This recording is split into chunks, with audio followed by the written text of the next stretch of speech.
Okay, we're good. All right. Okay, so I guess what we need to do is just talk through those questions that are posted on the assignment, and then I guess talk it out and then decide what we think the company should do. Is that what you guys understand? Yeah, I'm not sure which questions, but there's all kinds of sets of questions. So in the, let me pull this up here. Okay. So what do you think of OSHA's process for identifying opportunities and building companies? Yep. Mm-hmm. Okay. Good, I printed the right ones. I've been working on the right ones. Yay! Yay, that's always good. Okay, so I can share my screen if you guys want to see this. And then we can just talk it through here. Oh, don't mind all my craziness right now. There it is. Okay. All right. Hey, Can you guys the see temple. Look at that. Endless stairs. that? Healing room. All right. Can you see that now? You bet. Okay, perfect. Yes, I can see it. Okay, so I guess we'll just bang these out and then get through it. So I know, Ethan, you said you have to be at work at 3, right? Yeah, so it'd be, I mean, I'm probably going to leave here at 10 so that I can get some sleep before work. Yeah, for sure. Okay, geez, what do you do for work? I work in an artisan bakery. Oh, cool. Okay, Yeah. very cool. Where are you at? I live in Driggs. Okay. All right. Yeah, Driggs, Idaho, like just over the Tetons from Jackson Hole. Yeah, very cool. I did my internship for a company in Driggs. Oh, really? What company? They're just the Teton Economic Coalition group, and they were just looking for opportunities to bring a home builder out that way. So it was just doing market research. Yeah, it was really cool, actually. It was fun. So it's a tiny little town, but they're trying to bring like a manufacturing plant out there to build. They're called prefabricated homes, and so only the structural panels are made indoors, and then they're shipped to the home site where then they're completed. So it's kind of a cool project, but nice. Yeah, so it was a cool project. But sounds better than mobile homes. Yeah, and that's the thing that they were trying to get away from is the stigma, because they're not a mobile home. They're a very custom home, and it looks like a stick built home.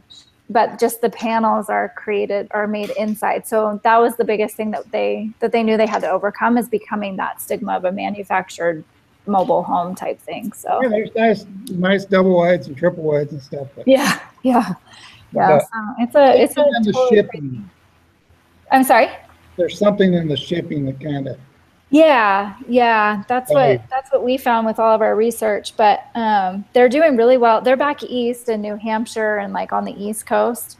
And some of their homes, a guy there that actually works he's a capital venture, whatever you want to call him, venture capitalist. Yeah, he has one of their homes, and it was over $1 million. So I mean, these are like legit homes. So yeah, build to serve, please. Yep. So it was kind of a crazy internship, but it was fun. So, stop. All right. Well, I'm in Arizona. Where is everybody else from? I'm from Oklahoma. Are you in Oklahoma right now? So I'm actually in Provo right now, but I just came from Oklahoma. So I remember you saying that. I read that on the discussion. Yeah, that's right. And I'm from a thriving metropolis of Weiser, Idaho. Oh, okay. Tiny. I'm the other side of the state of exporting. Oh, okay. Very cool. Right on the Oregon border. You know, oh, okay. Idaho has a little nose on the western side. Mm-hmm. We're on the tip of the nose. Oh, okay. Very cool. Built in the Snake River. You cross the Snake River and you're in Oregon. Oh, okay. Very cool. All right. Well, let's get this going so we can get Ethan to bed here. Yeah. Okay, so what do we think of OSHA's processes for identifying opportunities and building companies? I think he's doing a great job at it for sure. I do too. That was one thing that I noticed, is that he seems to, and when I made my decision, when I did the analysis, I said that he should sell, because it seems like he does not like to stick with something for very long. He creates something, makes it really good, and then sells it. Is kind of. What I put was he seems to have a great vision and understanding for needs and demands of people. Mm-hmm. Yeah. I said that he takes. Go ahead. Oh, that's just one of the entrepreneurs. If you can find a demand or a need, you're in good shape. Right. He seems to be like a lifelong entrepreneur. That's just what he. Well, he said he started doing business at the age of 8. Mm-hmm. Yeah. So that kind of goes into question 2: who is he, and how does he come up with ideas? And he's not afraid. Real quick. Not afraid. Real quick. I want to just input on number 1. Sure. I said that he took a really active role in identifying opportunities. Like, he doesn't really wait for things to come to him. Mm-mm. He always looks for the opportunity that's kind of staring him in the face. He just gets creative with it. Mm-hmm. Oh, I like that answer. Good answer. Yeah, that was a good. Yeah, no, I agree. It's interesting, and that goes in that kind of follows into 2. Also, is how does he come up with these ideas? Like, who would sit around and be like, oh, I'm going to create a $6 electric toothbrush? I mean, is he able to look at the market and be like, there's something missing, I'm going to grasp that and go with it? Well, the reason he got that was from that laser lollipop. Oh, that's yeah. But I mean, that's just crazy that you could. Who would think of a lollipop that would roll around in your mouth? Right. I don't know. I guess just creating new ideas, try to, I don't know, just see what else could add a little more color to the world. You got blow pop selling for 5 cents, and you're charging $2.99. Right. That's just crazy. I mean, he's definitely a thinker and an inventor for sure. Now, for number 2, I said John is a builder of businesses. He started developing this talent at a very young age, 8 years old. His understanding and knowledge has only improved with age. Mm-hmm. That's for certain. Did you guys figure out how old he was when he started? I don't know why I just thought about that. I wonder how old he is when he started all of this. Well, in the late 60s is when he did the ear hole. Mm-hmm. And he was 19 years old when he was voted whatever. What was it? Team something. Some kind of award there in Cincinnati. Yeah, I have to look at the case study again. And he graduated from Boston University in 1970. Right. So we can assume he's like 21, 22 when he graduated. So 30 years later when he did the toothbrush. So he's like 50. He's in his early 50s. True. When he's doing that. So he's a young guy. Mm-hmm. He has 40 patents. That's crazy. That's just nuts. That is crazy. But he's smart to do that. I mean, the toothbrush. You guys know how this ended up, don't you? Didn't he end up going to Colgate? No, he went with Crest. Oh, he did go with Crest. That's right. Crest toothbrushes. Yeah. I didn't know that. Because they're still being sold. For like 119 million. What? In 2000. Then he came back and got another. It went up to 475 million in 2002 because of the patents and licensings he had on it. Wow. So he did end up licensing it? The way I read it is, I'm not sure if it's a patent or licensing. Oh, okay. But I think then in 2005,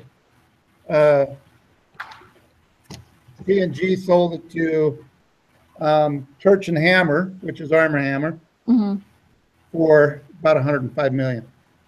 Jeez. That's crazy. But they were trying to buy Gillette at the time, so okay. They were raising funds and they're going a different route. Right. Wow, that's crazy. So cool. But yeah, I bought the spin brush and then I bought the Crest ones later on for my kids. Oh, great. That's cool. That's why I kind of like, I'm pretty sure. So I checked out Crest. Yep, sure enough. Oh, that's cool. So then going into question 3 then, was it a good idea? I thought it was a good idea because, I mean, we still have them today all the time, and we always hear how successful those kind of brushes work. So I mean, Yeah, obviously, I was think really that it good. was good for him. I thought it was a really good idea because, like, right from the get-go, it started doing super, super well. And also, like, it's kind of an innovative product, you know, something that would help people to, like, have better hygiene. But it was also innovative because it was at such a low price point. Like, Mhm. just nobody was even close to being able to offer something that was similar. Mhm. I Well, mean, oh, go go ahead. ahead. Sorry. No, go ahead. Well, I was just going to say that kind of jumps into why haven't the companies done the spin brush? I was trying to think about that. Like, why, what, I mean, it seems like he developed it and marketed it pretty quick. Why hadn't the other ones gone after that? Like, thought of something, oh, hey, let's make this at a lower price point. Do you think that they thought there wasn't a demand for it? And so it wasn't a priority, or they were doing so well on other things they didn't think they needed it? I think it was the second one. With I me, agree. for number 3, Mm-hmm. it was a great idea because it filled a demand and need in that area. There was no low cost electric toothbrushes, none. Right. Right. I mean, you had the manual, or you could go up to the expensive electronic. And he's like, hey, we can make a battery operated. So what happens here is, you know, he sees that opportunity. He's not afraid to take chances. It said the PG&E was, they were trying to develop it. But I think those big companies, research and development gets bogged down with a big company. Where he was streamlined, he already had connections in China. So I think the main thing was they didn't see the demand being high enough for a low-cost toothbrush to push it forward real quick. Yeah, I hadn't thought about the demand part of it. It's interesting. Yeah. That's true, and it was pretty early on too. So it's got to think, yeah, like who else even had it as well? Right. Right. It was pretty early on. It's an interesting. It's an interesting thing, like just the concept of the whole thing, anyways. Because people, I mean, you either had an electric toothbrush that cost you $100 or you didn't. There wasn't any in between. So, I think that's. Yeah, it was a giant gap. Thanks, Mark. Just wait for lunch. It's okay. Yeah. So I thought that was interesting. Okay, so going on to this, how much the spin brush is worth, I had a hard time figuring that out. So if you guys can help me figure that out, that would be, I like sat there and racked my brain and tried to figure out which numbers we should use, and I couldn't figure it out. So yeah, so let me go through what I did. I'm not sure if I'm correct or not, but they had that table that showed like the entire market in millions of dollars. And then it divided up by like the market share for each company and all of the products within each company. And so I saw that Dr. John's products had like a 0.6% market share in the fourth quarter of 1999 or whatever. And then I think that's just right when it came out was in that fourth quarter. And so then average for the year, it had a 0.2% market share. So well, I took the last quarter it had 0.2 in 99, and then in 2000, the way I read it, they had the 0.6. Okay, cool. Well, whatever it was, Or the I took what they had for like the year market share, and I times it by like the total market value in millions of dollars, if that makes sense. So that you did like the 0.2 times 230, 0.8. Yeah, I believe so. But I did 0.002 because it was the 0.2%. Oh yeah. Okay. Oh yeah. Yeah. Good. That's good. right.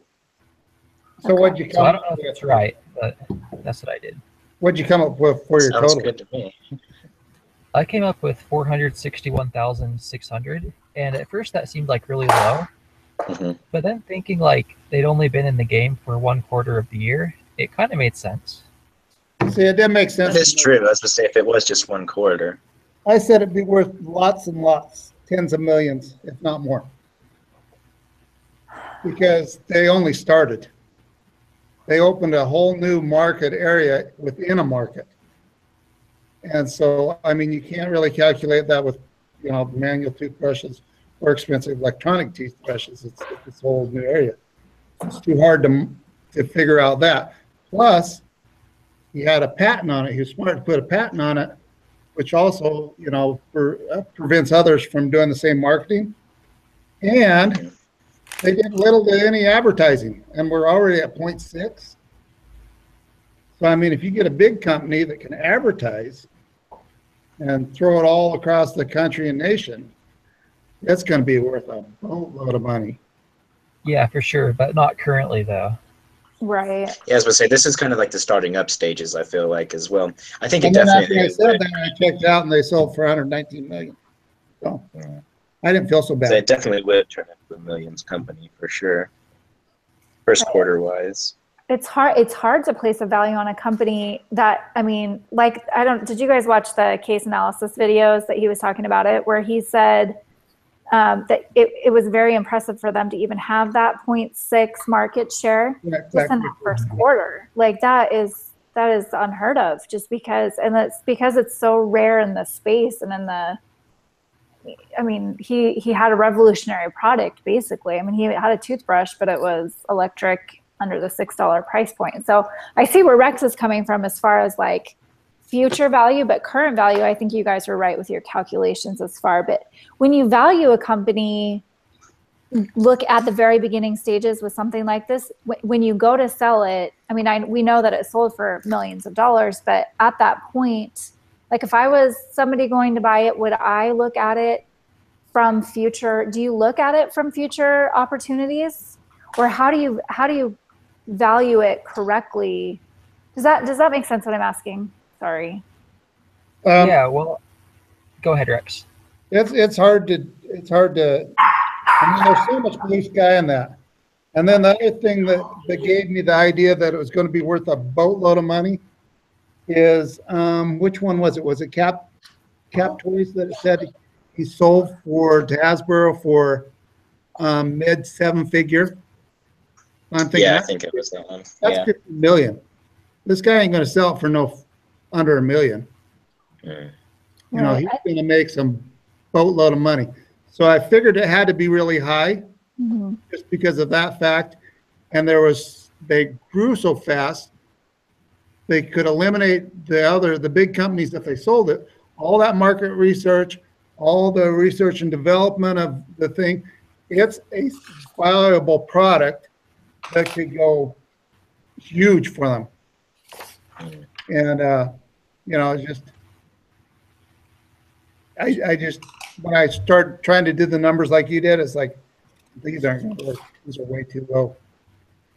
Yeah, true. Like on that next one, the what should he do one, what I put was definitely give it more time, just a little bit more time, so that he could give money to like build the time so that he could turn into that like multi-million-dollar company, and then that's when I would definitely sell it then. Not exactly like you were saying, Rex, not like when it's under $1 million, but definitely when it reaches its peak up there, which I'd say he probably needs a little more time than 1 quarter to do that. But I kind of think that this is kind of the maybe like the big question of the scenario or the case.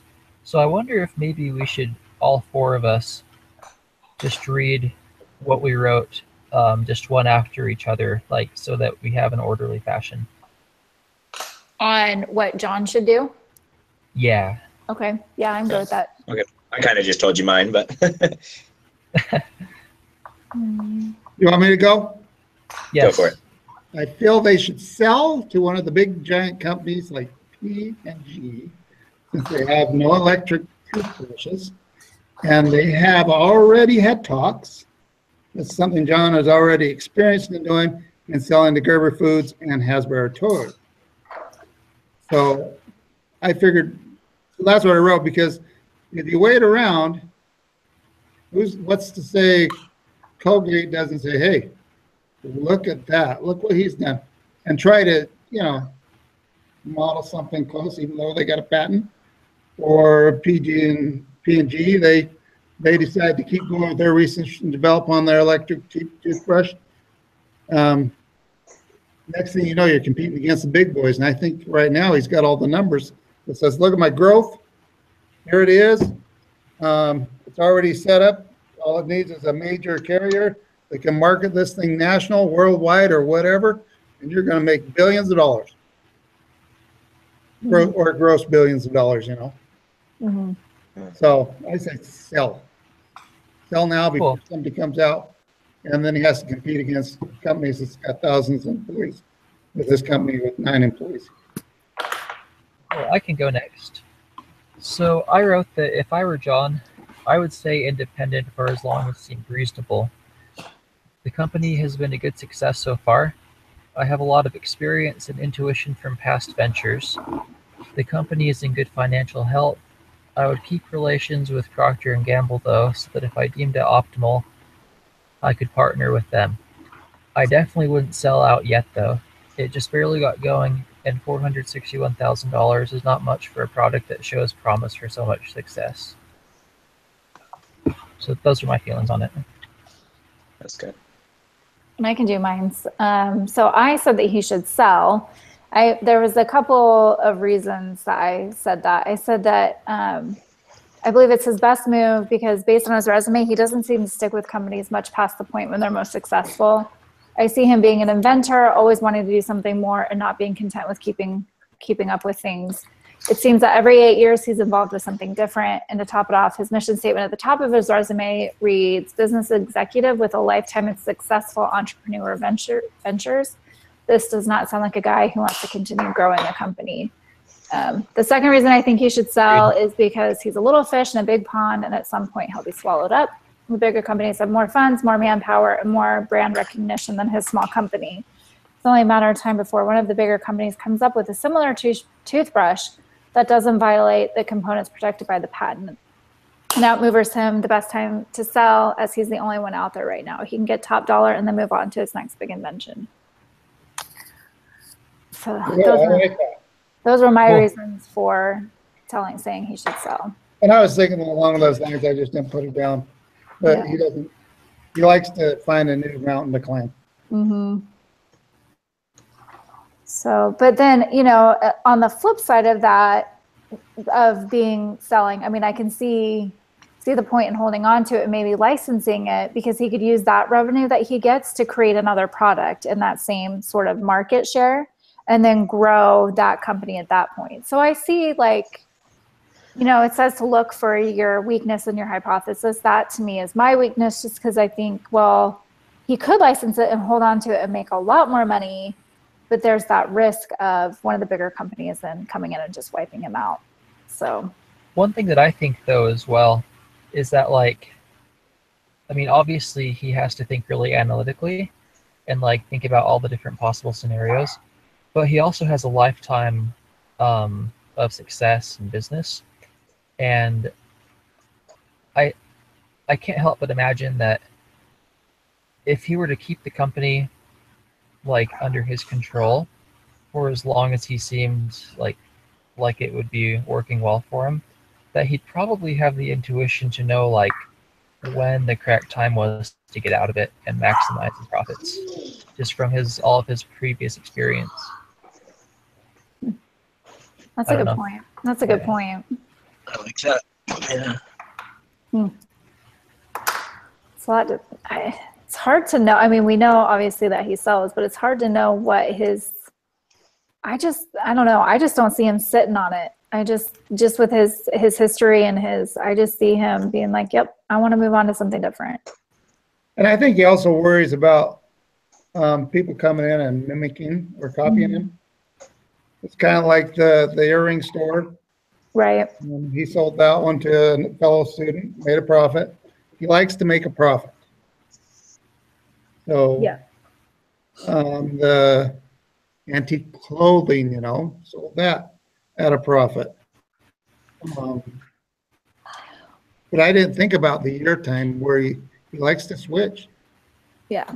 I mean, because if you look at his resume, it's every 8 years that he's moved on to something else. I mean, it's almost 8 years exactly. So I just feel like and this one he's only had, let's see, I was just reading that. He started it he raised the money in 98. So it only took him a year to get it to the point where it was at. And so, I mean, he only put in he raised $1 million and that was it. And he developed this amazing product that ended up selling for what, 100 times that? It's crazy. In a year and a half or 2 years or whatever it was that he sold it. So I don't know. I don't know. Yeah, who knows? I wish I could think that way.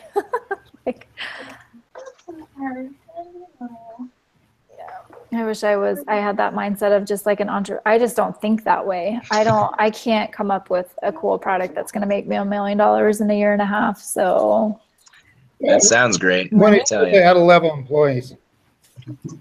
What was that? When they sold, they had 11 employees. See, and that's the other thing. If he were to continue to grow that, he was going to have to hire more people and one of his general mistakes in here is what he says was he created too complicated business plans that requires too much talent to execute and manage. He just doesn't like that. So I see that again as being another reason why he should sell. He just doesn't, I just don't think he likes running businesses. I think he likes developing it and getting it set up and then selling it. That is a good point. Absolutely right. And the other thing you got to think about is he had no advertising expense, no manufacturing really company or business. He outsourced all that in China. Yeah. So, yeah. I just don't see him. So Ethan, have we convinced you yet that we should sell? Oh, I don't really care either way. There's no right answers. There's no wrong answers. No, there's not. Let's see. I just found this case fascinating that I was doing extra research. Yeah. Trying to figure the man out. Right. Yeah. He's complicated. Or maybe he's not complicated. Maybe he's just very simple and he knows what he wants and he knows how to get there. But I think you made good points about him not really liking to run the business. Mm-hmm. He likes to build the business, but not run it. Right. I mean, and he, if you read those general mistakes, he's got 16 of them. He lacks of focus and identity, too many directions at once. I mean, I can just see this guy's brain just constantly okay, what's my next move? What can I invent next? He's been very successful at that. So maybe normally he's jumped to something totally different. This was the first time he ever really stuck in the kind of the same line. Actually, he jumped way different. Yeah, he did. I mean, it's totally different. Candy to preventing cavities, seeker to preventing cavities. Total opposite direction. That's funny. Yeah. Cool. Should we move on? Yeah. Where are we at now? I think we're pretty much at the end. Let me see what we're supposed to do. I know it says something about a timestamp of when we decide what we're doing. Analyze the case. I didn't really understand that question. I think we've talked about how we analyzed it. I mean, how did you guys analyze the case, I guess, to come up with your... I don't know how to put it in words. So with his, the way he put it in the video, it was more like the whole, what perspectives would you take it type of a thing, or what questions would you ask? I feel like 7 and 8 kind of meshed together in a sense, almost, because, the way you analyze the case is just I wasn't sure if that was for us or what we were supposed to get out of this first assignment. Break it down. Yeah. Those questions just breaking it down as we're talking about all this right now, but I kind of saw question number 7 is just kind of checking up on what we learned from those videos. Yeah. As a case in general, not how you analyze this case. So let me, are we supposed to answer these questions in our write-up, or were these just to guide our discussion tonight? I feel like these are just the discussion part of it tonight. Okay, that's what I thought. After reading it, because it just says you'll need to provide the timestamp so the instructor knows when the summary begins. So I feel like we're just talking. Okay, so should we start? The poll yet? The pre-discussion poll? Oh, that's easy. It's just asking you what your thoughts are about what it is. What did they want for this? So I need to do that tonight. Yeah, it doesn't take very long. It's just a quick, like, what were your, it basically, it asked if you prepared the case and then what your thoughts of his decision should be. Oh, yeah, very, very strongly. He doesn't seem to be a runner, more of a builder. He doesn't like to run them. He just likes to build. Yeah. True. Okay, so do we want to summarize where we're at here so that we can? Sure. Yeah, that sounds great. Okay. Does somebody want to do that?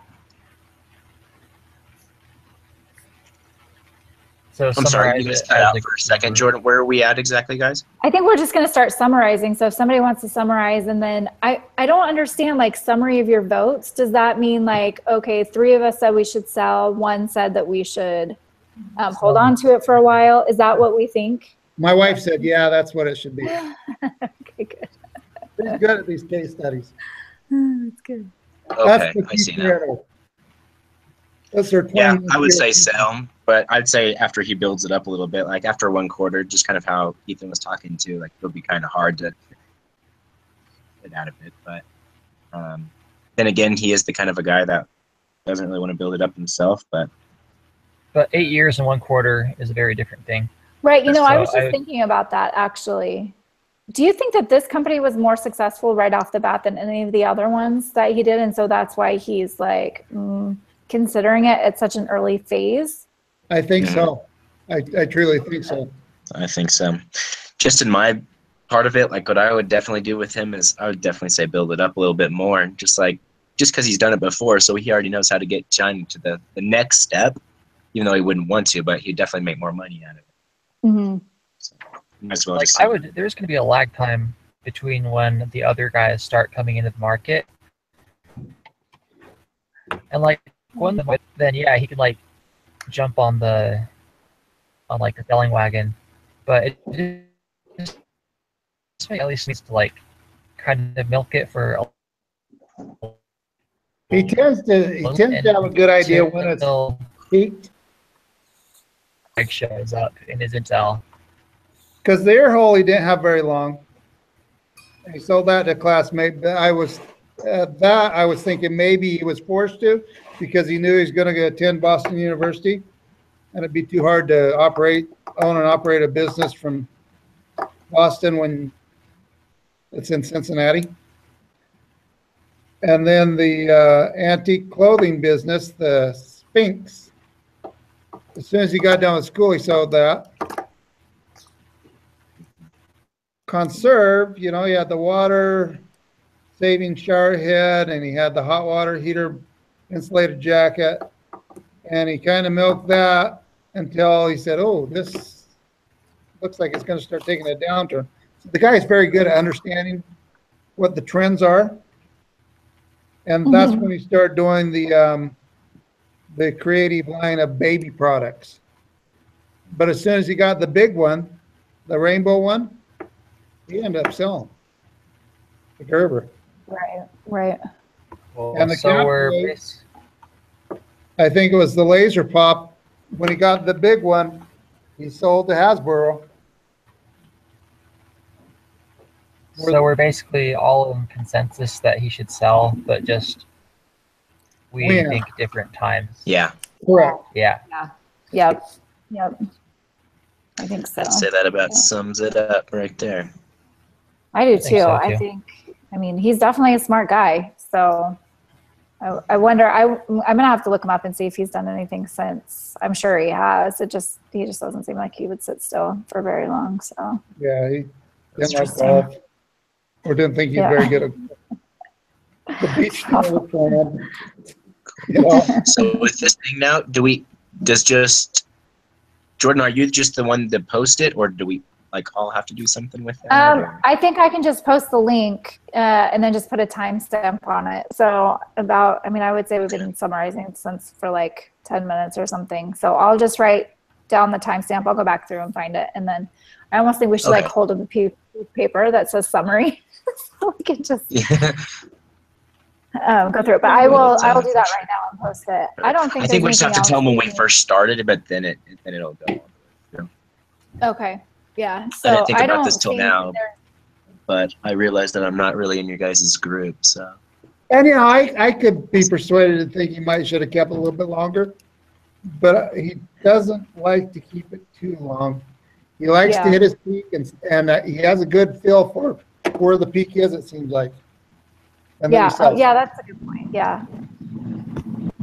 Just like he has a good feel for what's a need and a desire and demanded, and then he goes right after it. He doesn't mess around. Well, cool. Are we, do you think we're probably at the end of the meat of the discussion then? Yeah, I think so. I think we're good. I'll post this right now, and then I guess we'll just meet. Can you guys meet on Tuesdays? Because we have 2 cases every week. Yeah, 2 cases next week. Yeah, every week. Tuesday would I be like- great, I think. Well, I'm not sure if it's every week. I think we have 19 cases total. Okay, I looked at like the next couple weeks, and there's 2 cases at least for the next couple weeks. So do you guys want to do like Tuesdays and Thursdays? Yeah, that works great for me. Dallin, does that like work for you? this time? Or do you like earlier? I can do like 7:30 or what time? 8 o'clock my time, and I'm Pacific time. I'm in Arizona, so I can do 8 or 7:30. Either of those works for me. I'll just make it work with my schedule. I have a weird schedule, so I can't really demand much. Can you Yeah, do Tuesdays no, and I'm the same Thursdays way, now, but or, I'm sure I could, like, definitely or do is there a that, though, I'm different sure. time? I just make time for whatever time you need. Or a I'm better okay. time Just for what you you guys, guys do. or My evenings are pretty free. I'm Days sure are I could great. I'm just good adjust anytime after like 8, 7:30, 8. So Okay. Yeah, that'd be great. Perfect. I like 7:30 because that's 8:30 our time. Okay. You're on the, okay. No, So for should we me. do 8:30 on Tuesday? Sounds good. 8:30? Perfect. All right, guys. Thank sounds you so good. much. Not Yeah. a problem. Thank you, guys. Yeah. Thanks. Have a Yeah, good night. You Bye. bet. All right. Good luck. I'll see you guys Bye. later. Yeah, you too. Yeah, that's it. Okay, bye.